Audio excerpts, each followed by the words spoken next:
Hello दोस्तों, स्वागत है आपका हमारे चैनल पर। मैं आपको इस वीडियो में बताऊंगा कि जीरो रेटेड सप्लाई क्या होता है, किस टाइप के सप्लाई को जीरो रेटेड सप्लाई में रखा गया है जीएसटी के अंडर। और मैं आपको ये भी बताऊंगा कि आप किस तरह से जीएसटी पोर्टल से एलयूटी या बॉन्ड को अप्लाई या फर्निश कर सकते हो और उसको डाउनलोड कैसे करोगे, ये भी मैं आपको इस वीडियो में बताऊंगा। अंत तक पूरा देखना दोस्तों। वीडियो अच्छा लगे तो लाइक करना और दोस्तों के साथ शेयर जरूर करना दोस्तों, और सब्सक्राइब करना यदि नए हो तो। चलो शुरू करते हैं सीखना। दोस्तों मैं आपको सबसे पहले बताऊंगा जीरो रेट सप्लाई होता क्या है और किस टाइप के सप्लाई को जीरो रेट सप्लाई में रखा गया है जीएसटी के अंदर। इसके लिए मैं आपको सीबीआईसी के पोर्टल पे लेके चलता हूँ, जहां पर आपको इनडायरेक्ट टैक्सेस एंड कस्टम के जो भी इंफॉर्मेशन है वो मिल जाते हैं इस पोर्टल पर। आप जो है खुद भी आकर देख सकते हो। इसका मैं लिंक आपको डिस्क्रिप्शन में दे दूंगा, खुद आकर देख लेना। तो जो भी आपके रूल रेगुलेशन होते हैं जीएसटी और इनडायरेक्ट टैक्सेस रिलेटेड, वो आपको इस वेबसाइट पे अपडेट मिलते रहेंगे। तो यदि आपको चेक करना है तो आप आ सकते हो इस वेबसाइट पर, ठीक है। चलो मैं आपको समझाता हूँ कि जीरो रेट सप्लाई होता क्या है। देखो दोस्तों, जीएसटी का एक एक्ट है जिसका नाम है integrated goods and service tax act 2017, ठीक है। इसमें आप चैप्टर 7 में जाओगे और सेक्शन 16 में जाओगे तो आपको मिलेगा कि जीरो रेट सप्लाई के बारे में इसमें बताया गया। तो देखो दोस्तों, यहाँ पे इतना डिटेल दिया गया है, आप चाहो तो पढ़ सकते हो, लेकिन मैं आपको यहाँ पे काम की चीजें निकाल कर समझाता हूँ, समझो। देखो सेक्शन 16 ये बोलता है कि ये दो सप्लाई हैं, ये रहा सप्लाई एक और दूसरा ये रहा सप्लाई। ये दो सप्लाई यदि आप करते हो तो हम उसको जीरो रेट सप्लाई बोलेंगे। क्या बोलता है देखो यहाँ पे समझो। ये पहला सप्लाई बोलता है यदि आप एक्सपोर्ट करते हो गुड्स और सर्विस का, या दोनों का, या तो आप गुड्स का करते हो या सर्विस का करते हो या दोनों का करते हो, तो उसको हम जीरो रेट सप्लाई बोलेंगे। एक्सपोर्ट के बारे में बात हो रहा है। एक्सपोर्ट मतलब दूसरे कंट्री में माल आप बेच रहे हो। दूसरे टाइप के सप्लाई के बारे में ये लोग बोल रहे हैं यदि आप गुड्स या सर्विसेज या दोनों का सप्लाई करते हो स्पेशल इकोनॉमिक जोन डेवलपर यानी SEZ डेवलपर को, या स्पेशल इकोनॉमिक जोन यूनिट यानी SEZ यूनिट को, तो हम उसको भी जीरो रेटेड सप्लाई में रखते हैं। तो इन दोनों को यदि आप सप्लाई करते हो, इन दोनों टाइप के सप्लाई को यदि आप करते हो तो हम उसको जीरो रेट सप्लाई में रखेंगे। और यहाँ पे जीरो रेट सप्लाई का मतलब ये है कि यदि आप ये दो टाइप का सप्लाई करते हो तो आपको जीएसटी पेड करने की जरूरत नहीं है। आप बिना जीएसटी पेड किए हुए ये सप्लाई कर सकते हो, क्योंकि इससे क्या होता है, इससे गवर्नमेंट को फायदा होता है। और जब गवर्नमेंट को फायदा होता है तो आपसे वो टैक्स क्यों लेगा? वो नहीं लेगा ना दोस्तों, वो नहीं लेगा टैक्स आपसे। लेकिन दोस्तों गवर्नमेंट आपके ऊपर एक कंडीशन अप्लाई करता है, बोलता है आपको कि ठीक है आप बिना जीएसटी का पेमेंट किए हुए एक्सपोर्ट करो दूसरे कंट्री में, SEZ को एक्सपोर्ट करो, लेकिन उससे पहले हमें आपको एक लेटर फाइल करके देना पड़ेगा, ठीक है। वो भी ऑनलाइन। आज के टाइम में ऑनलाइन हो गया, पहले ये ऑफलाइन होता था, जिसको हम लोग बोलते हैं लेटर ऑफ अंडरटेकिंग या LUT बोलते हैं शॉर्ट में, है ना। तो गवर्नमेंट बोल रहा है कि इसे आप फाइल कर दो। यदि आप इसको फाइल कर देते हो तो आपको बिना पेमेंट किए हुए हम जो है एक्सपोर्ट करने देंगे। यदि आप इसको फाइल नहीं करते हो तो आपको जीएसटी को पेमेंट करना पड़ेगा, है ना। जीएसटी पेड करो तो ही आप एक्सपोर्ट कर पाओगे, या आप SEZ को एक्सपोर्ट करो या बाहर किसी कंट्री में एक्सपोर्ट करो, ठीक है। देखो जो आप जीएसटी पेमेंट करते हो, ठीक है, वो आपका रिफंड हो जाता है, कोई दिक्कत नहीं है, आप उसका जो है रिफंड ले सकते हो, ये गवर्नमेंट खुद बोलता है। लेकिन दोस्तों रिफंड में टाइम लगता है, तो उस सब झोल में नहीं फंसना चाहिए। आपको क्या करना चाहिए, गवर्नमेंट जो बोल रहा है कि आप जो एक लेटर फाइल कर दो, वो आपको कर देना चाहिए। वो करते हो तो आप बिना टैक्स को पेड किए हुए आप जो एक्सपोर्ट कर सकते हो, बिना सब झोल में फंसे हुए। ये रिफंड लो, ये टाइम लगेगा, पता नहीं कब आएगा, कभी कभी जो है ना इतना लेट हो जाता है, लगता है कि पैसा आएगा ही नहीं। तो उस चीज से बचो दोस्तों, आपको लेटर ऑफ अंडरटेकिंग को फाइल करना चाहिए गवर्नमेंट को, ये सब झोल से बचो। तो जो मैंने आपको अपने भाषा में समझाया वही चीज यहाँ पे लिखा गया है, डिटेल से पढ़ोगे तो आपको यहाँ पे मिल जाएगा। देखो यहाँ पे बोला गया है कि एक पर्सन है जो जीरो रेट सप्लाई करता है, पेमेंट करते हुए, मतलब IGST का पेमेंट कर दिया। देखो जो आपका एक्सपोर्ट होता है उसको इंटरस्टेट सेल माना गया है, और जब इंटरस्टेट सेल होता है तो वहां पे आपका IGST लगता है, इंटीग्रेटेड टैक्स लगता है, ठीक है। तो यदि वो पेमेंट करके करता है तो वो रिफंड ले सकता है, उसको रिफंड मिल जाएगा। दोस्तों जो चीजें मैंने आपको अभी समझाई ना वही चीज यहाँ पे लिखा हुआ है, मैंने उसको शॉर्ट करके और काम की चीजें निकाल कर समझा दी आपको यहाँ पे। अब दोस्तों मैं आपको बताऊंगा कि आप किस तरह से जीएसटी पोर्टल से बहुत ही आसानी से एलयूटी या बॉन्ड को अप्लाई या फर्निश कर सकते हो। तो चलो स्टेप बाय स्टेप सीखते हैं हम कैसे करेंगे। तो इसके लिए हम जाएंगे डायरेक्टली जीएसटी के पोर्टल पर। ठीक है, तो गूगल पे आपको टाइप करना है जीएसटी, सिर्फ जीएसटी लिखो और एंटर मारो। उसके बाद आपका जीएसटी का फर्स्ट पोर्टल दिखेगा, इस पर सिंपली आपको क्लिक करना है। जैसे ही क्लिक करोगे तो आपके सामने जीएसटी का पोर्टल ओपन हो जाएगा। उसके बाद आपको लॉगिन पर क्लिक करना है। आपको अपना यूजर नेम और यहाँ पे आपको पासवर्ड और यहाँ पे आपको कैप्चा भरने हैं, ये देखकर सिंपली आपको भर देना है। उसके बाद लॉगिन पर क्लिक करना है। जैसे ही लॉगिन हो जाओगे आप तो आपके सामने जीएसटी पोर्टल का कुछ इस तरह से स्क्रीन दिखेगा। देखो दोस्तों मुझे तो अभी कोई एलयूटी बॉन्ड अप्लाई नहीं करना है, लेकिन मैं आपको स्क्रीनशॉट की हेल्प से बहुत ही अच्छे से समझा दूंगा। डोंट वरी, टेंशन मत लो, बिल्कुल बच्चों वाला काम है। जैसे आपने 10th क्लास में एडमिशन फॉर्म भरा है ना, वैसे ही आपको भरना है। बहुत ही आसानी से आप ये काम कर सकते हो, आप ये खुद कर सकते हो। आपको कहीं जाने की जरूरत नहीं है, किसी से मत करवाना, खुद ही करना। ठीक है, बहुत ही आसान काम है ये। तो मैं आपको स्टेप बाय स्टेप बता रहा हूँ, जैसे बता रहा हूँ वैसे आप करते जाओ, आप आसानी से कर लोगे। चलो दोस्तों हम एलयूटी यानी लेटर ऑफ अंडरटेकिंग को फर्निश या अप्लाई करना स्टार्ट करते हैं। तो देखो लॉगिन के बाद आपको ऐसा स्क्रीन दिखेगा। तो सबसे पहले आपको सर्विसेज पर क्लिक करना है। क्लिक करोगे तो यहाँ पे आपको ऑप्शन दिखने लगेंगे। यहाँ पे देखो registration, ledger, return, payments, user services, refund. आपको क्लिक करना है यूजर सर्विसेज पर। जैसे ही क्लिक करोगे तो आपके सामने इतने सारे ऑप्शन दिखने लगेंगे। ठीक है, तो इसमें आपको ढूंढने हैं कि लेटर ऑफ अंडरटेकिंग कहां पर लिखा है। ठीक है, एलयूटी। तो देखो ये रहा, furnish letter of undertaking, short में एलयूटी। ठीक है, तो ये देखो कभी लेफ्ट में होता है कभी राइट में होता है, तो आपको ढूंढना पड़ेगा कि कहां पर लिखा हुआ है। ठीक है, ये नहीं कि मैंने यहाँ पे आपको दिखा दिया कि ये लेफ्ट में लिखा है तो लेफ्ट में ही जरूरी है। ठीक है, कभी राइट में भी हो जाता है। तो यहाँ पे आपका लिखा हुआ है furnish letter of undertaking, simply आपको इस पर क्लिक करना है। जैसे ही आप क्लिक करोगे तो आपके सामने ऐसा स्क्रीन दिखेगा। देखो यहाँ पे आपको सिलेक्ट करना है फाइनेंशियल ईयर, यानी आप किस फाइनेंशियल ईयर के लिए एलयूटी अप्लाई कर रहे हो। देखो दोस्तों जो आपका एलयूटी बॉन्ड होता है वो आपका 1 साल के लिए वैलिड होता है।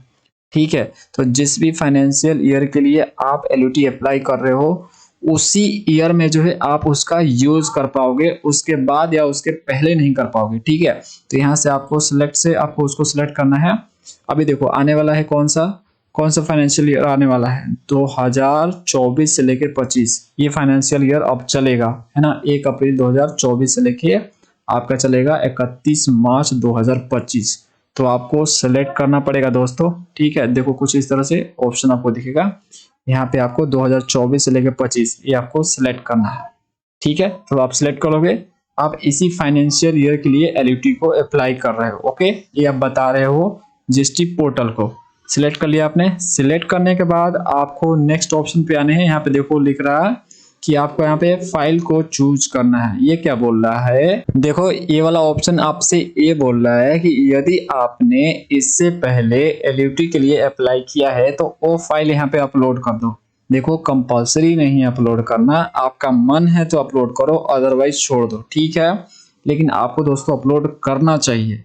यदि आपने इससे पहले एलयूटी के लिए अप्लाई किया है तो उसको आप यहाँ पे अपलोड जरूर करना। दोस्तों यहाँ पे कुछ रिमार्क दिया गया है कि जो आपका फाइल है वो आपका पीडीएफ फॉर्मेट में या जेपीईजी फॉर्मेट में होना चाहिए और दूसरा 2 MB से नीचे का होना चाहिए। तो दोस्तों इन बातों का आप ध्यान रखना अपलोड करते समय। ओके, उसके बाद आपको नीचे आ जाना है। देखो यहाँ पे आपको यहाँ पे 3 बॉक्स दिख रहे हैं, इन तीनों पे आपको सिंपली टिक करना है। ये तीनों का मीनिंग मैं आपको समझा देता हूँ। पहले का मीनिंग ये है, ये बोला है आपको कि जीएसटी में एक रूल है 96A, उसका सब रूल 1 है, उसके तहत जो है आप एक्सपोर्ट कर पाओगे गुड्स और सर्विसेज का बिना जीएसटी को पेड किए हुए with in a time. With in a time मतलब जिस फाइनेंशियल ईयर के लिए आप एलयूटी अप्लाई कर रहे हो उसी फाइनेंशियल ईयर में बिना जीएसटी का पेमेंट किए हुए आप एक्सपोर्ट कर सकते हो। दूसरे का मीनिंग समझो, ये बोल रहा है कि जीएसटी एक्ट के जितने भी प्रोविजन है एक्सपोर्ट से रिलेटेड, गुड्स और सर्विसेज के एक्सपोर्ट से रिलेटेड, उन सबको आपने ऑब्जर्व किया है। ठीक है, देखो तीसरे का मीनिंग ये है कि यदि आपके पास एलयूटी नहीं है और आप जो है बिना जीएसटी का पेमेंट किए हुए एक्सपोर्ट करते हो तो आपके ऊपर 18% इंटरेस्ट अप्लाई होता है हर साल। दोस्तों आपने मीनिंग समझ लिया, अब आपको इन तीनों पर टिक करना है। ठीक है, कर लो, कंपल्सरी है टिक करना। यदि आपने गलती से भी एक छोड़ा तो आप आगे नहीं बढ़ पाओगे, तो तीनों पर टिक करना जरूरी है। टिक कर लो, उसके बाद आपको आगे आ जाने हैं।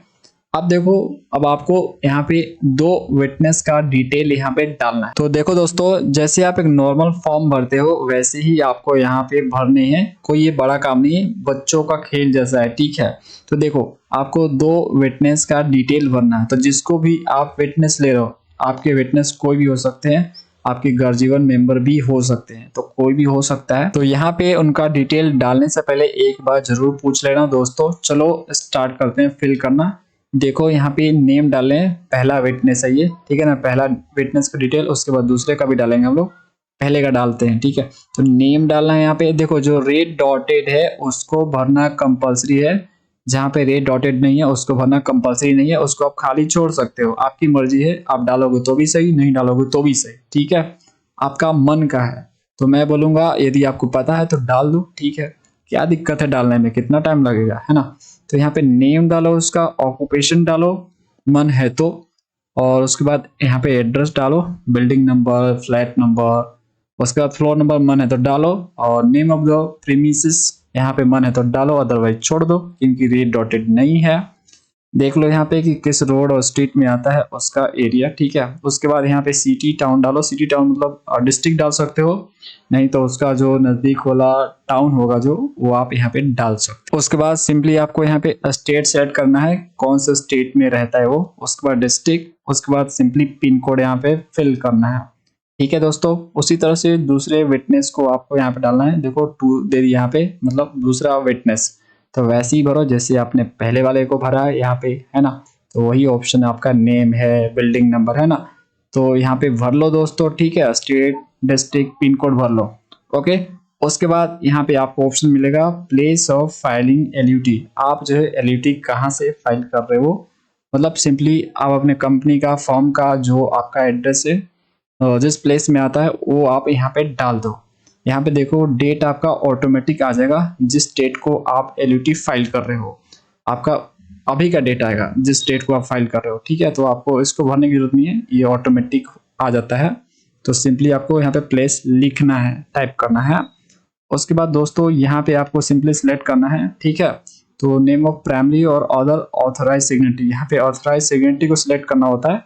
तो यहाँ पे आपको सिंपली सिलेक्ट करना है, यहाँ पे ऑटोमेटिक आपको दिखेगा, सिर्फ आपको सिलेक्ट करना है। उसके बाद दोस्तों आपको यहाँ पे प्लेस टाइप करना है, जो आपका ऑथराइज सिग्नेटरी है उसका फॉर्म या कंपनी किस प्लेस से बिलोंग करता है, सिंपली आप उसको यहाँ पे टाइप करोगे। जो जो मैंने आपको बताया, जैसे जैसे बताया वैसे आप फिल करोगे। मैं आपको दिखा भी देता हूँ कैसे मैंने फिल किया हुआ है। देखो दोस्तों, मैंने कुछ इस तरह से फिल किया है। पहले तो मैंने यहाँ पे 3 बॉक्स पे टिक कर दिया है। ठीक है, उसके बाद जो है फर्स्ट विटनेस का डिटेल कुछ भर दिया इस तरह से। उसी तरह से आपको दूसरे विटनेस का डिटेल भर लेना है कुछ इस तरह से।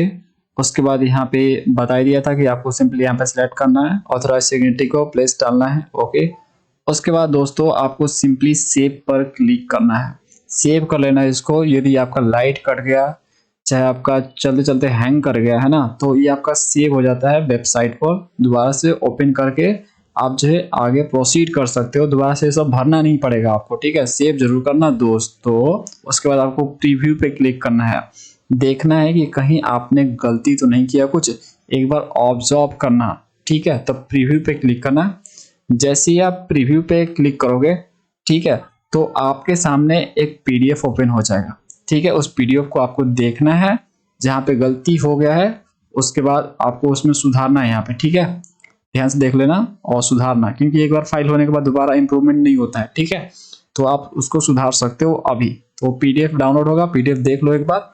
तो सिंपली आपको प्रीव्यू पे क्लिक करना है। जैसे ही आप प्रीव्यू पे क्लिक करोगे तो आपके सामने इस तरह से पीडीएफ ओपन हो जाएगा। यहाँ पे देखो आपने टिक किया है, यहाँ पे विटनेस 1 विटनेस 2 का डिटेल भरा है, सब आपको दिखाएगा दोस्तों। ठीक है, तो सिंपली आपको एक बार ऑब्जर्व ज़रूर करना है, ठीक है? एक बार ध्यान से देखना है, ठीक है? यदि कोई एरर है तो आपको जाके वेबसाइट पर जहाँ पे अभी फॉर्म अभी भर रहे हो, वहाँ पे आपको सिंपली उसको सुधार देना है। दोस्तों प्रीव्यू देखने के बाद जो भी आपने गलतियाँ किया है उसको आप सुधार लेना। यदि आपने कोई गलती नहीं किया तो बहुत अच्छी बात है।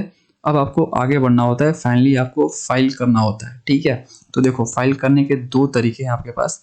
पहला तरीका है डिजिटल सिग्नेचर से आप जो फाइल कर सकते हो। दूसरा तरीका है ईबीसी। ईबीसी मतलब इलेक्ट्रॉनिक वेरिफिकेशन कोड। आपके रजिस्टर्ड मोबाइल नंबर पर ओटीपी जाएगा, सिंपली आपको यहाँ पे उसको डालना है और फाइनली फाइल कर देना है। देखो ऐसे नॉर्मली जो कंपनियां होती हैं वो डिजिटल सिग्नेचर से फाइल करती हैं और जो प्रोप्राइटरशिप होते हैं वो जो है ईबीसी से फाइल करते हैं। तो आपके पास जो भी सुविधा है उससे आप फाइल करोगे। देखो यहाँ पे दोनों एक्टिवेट है, ओके, दोनों एक्टिवेट है। तो आप जो यूज करना चाहे आप कर सकते हो। सबसे बेटर मैं बोलूंगा कि आप ईबीसी का यूज करो यदि आपका दोनों एक्टिवेट है तो, ठीक है? तो सिंपली मैं ईबीसी पर क्लिक करूंगा। ईबीसी पर क्लिक करने के बाद आपके सामने कुछ इस तरह से वार्निंग का पॉपअप ओपन हो जाएगा। सिंपली आपको प्रोसीड पर क्लिक करना है। क्लिक करने के बाद आपको सिंपली यहाँ पे ओटीपी डालना है। आपके रजिस्टर्ड मोबाइल नंबर पर ओटीपी गया होगा, यहाँ पे सिंपली आपको टाइप करना है और वेरीफाई पर क्लिक करना है। आप जैसे ही वेरीफाई पर क्लिक करेंगे तो आपका एप्लीकेशन सबमिट हो जाएगा। अब आप अपने एलयूटी को डाउनलोड कर सकते हैं। देखो यहाँ पे डाउनलोड का ऑप्शन मिलेगा, क्लिक करो और डाउनलोड कर लो। अब दोस्तों आपसे जहां पर भी एलयूटी का डिटेल मांगा जाएगा तो सिंपली आपको इसका प्रिंट आउट निकाल के दे देना है। नहीं तो यदि आपको व्हाट्सएप करना है, मेल करना है, कहीं पे भेजना है तो सिंपली आप इसको भेज सकते हो। देखो दोस्तों जो आपका एआरएन नंबर होता है वही आपका मेन काम का होता है। यदि आपसे कोई एआरएन नंबर मांगता है या एलयूटी नंबर मांगता है तो आप इसको दे सकते हो। अब दोस्तों देखो यदि आपने यहाँ पे डाउनलोड नहीं किया है या आपने डाउनलोड किया है आपके कंप्यूटर से डिलीट हो गया है, पुनः उसे डाउनलोड करना चाहते हैं तो उसके लिए स्टेप देखिए कैसे कैसे आपको डाउनलोड करने हैं आपको अपने एलयूटी को फिर से। तो देखिए दोस्तों आपको अपने एलयूटी को डाउनलोड करने के लिए आपको आ जाना है सर्विसेज पे। उसके बाद आपको क्लिक करना है यूजर सर्विसेज पे, ठीक है? आपको यहाँ पे ऑप्शन मिलेगा व्यू माई सबमिटेड एलयूटी, ठीक है? इस पे सिंपली आपको क्लिक करना है। तो जैसे ही क्लिक करोगे तो आपके सामने ऐसा स्क्रीन अपीयर हो जाएगा। यहाँ से आपको लेटर ऑफ अंडरटेकिंग सिलेक्ट करने हैं, यहाँ पे एप्लीकेशन टाइप में, ठीक है? सिलेक्ट कर लेना। उसके बाद दोस्तों आपको यहाँ पे फ्रॉम से लेके टू डेट डालने होते हैं। अब देखो यहाँ पे कौन सा डेट डालोगे, जिस भी मंथ में आपने एलयूटी को फाइल किया है उसका पहला तारीख और लास्ट तारीख डाल देना, ठीक है? जैसे आपने मार्च में किया है तो आप 1 मार्च यहाँ पे डालना है, ओके? और लास्ट आपका 31 मार्च यहाँ पे हो जाएगा। तो जिस भी मंथ में आपने किया है उसका स्टार्टिंग डेट और लास्ट डेट यहाँ पे डाल देना। उसके बाद सिंपली आपको यहाँ पे सर्च पर क्लिक करना है। देखो कुछ इस तरह से आपको सिलेक्ट करने हैं और यहाँ पे पीरियड डालने हैं। देखो दोस्तों यहाँ पे आपका कुछ और लिखा हुआ है, ये सिर्फ स्क्रीनशॉट है, ये मैं आपको समझाने के लिए कर रहा हूँ। मैं आपको जो बोल रहा हूँ वही करना और वैसे ही करना, ठीक है? तो सर्च पे क्लिक करने के साथ आपके सामने यहाँ पे फॉर्म दिख जाएगा, ठीक है? तो यहाँ से देखो आपका एआरएन नंबर दिख रहा है तो सिंपली आपको इस पर क्लिक करना है, इस एआरएन नंबर पर। जैसे ही आप एआरएन पे क्लिक करोगे तो आपके सामने कुछ इस तरह से स्क्रीन अपीयर हो जाएगा। आपका यहाँ पे RFD 11 यानी वही एलयूटी, ठीक है, दिखने लगेगा। जो भी आपने डिटेल भरा है वो आपको सब दिखेगा यहाँ पे, ठीक है दोस्तों? आप देख लोगे इसको। उसके बाद सिंपली आपको डाउनलोड करना है। नीचे आपको डाउनलोड का ऑप्शन मिलेगा, उस पर क्लिक करो और आपका डाउनलोड हो जाएगा। डाउनलोड होने के बाद कुछ इस तरह से आपका एलयूटी दिखेगा जहां पर इसका यूज हो आप दे सकते हो, पीडीएफ में दे सकते हो, प्रिंट दे सकते हो, जो चाहे आप कर सकते हो। दोस्तों आज के वीडियो में इतना ही। हम आपके लिए इसी तरह से टैली और जीएसटी से रिलेटेड वीडियो लाते रहते हैं, इसलिए आप हमारे चैनल को सब्सक्राइब जरूर करें। वीडियो अच्छा लगा तो लाइक जरूर करें। मिलते हैं नेक्स्ट नॉलेजेबल वीडियो में। Thanks for watching.